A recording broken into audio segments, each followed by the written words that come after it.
Welcome to the FIU Stadium in Miami, Florida. We're at the Canadian training session, and tomorrow is match day 3. Their opponent's Costa Rica. But before we assess their chances tomorrow, let's look at whether they're actually already through. Max? Well, Laurence, you're right. A lot of confusion as to whether or not Canada has already qualified for the knockout stages. The result is they haven't. In fact, the top 2 teams from each group, plus the 2 highest-ranked third-place finishers, will go through to the knockout stages. So, of course, Canada is in a very strong position with 6 points. But with some strange results, the right configuration of goals in other games, Canada could still be knocked out of the tournament. Obviously, the results tonight in another group will help dictate what Canada has to do tomorrow to get through. But I've already spoken to Stephen, and he said he's not going to be approaching the game looking for a tie, which would guarantee them a place in the knockout stages. They're going to be approaching the game with a very serious attitude against a very tough Costa Rican side. An extremely strange pitch here. Artificial grass, not what they're used to playing on. How is that going to change the game, and how do you think it's going to affect the team, especially in their training session here?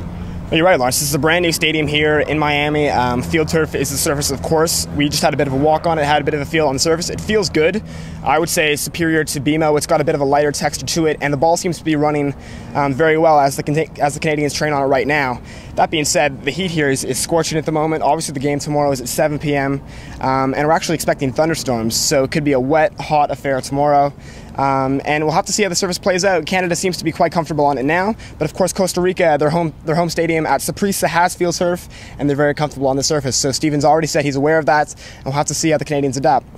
An extremely hot day here. Hopefully tomorrow evening will be a little less humid, especially in the air. You can feel it right now. It's very close.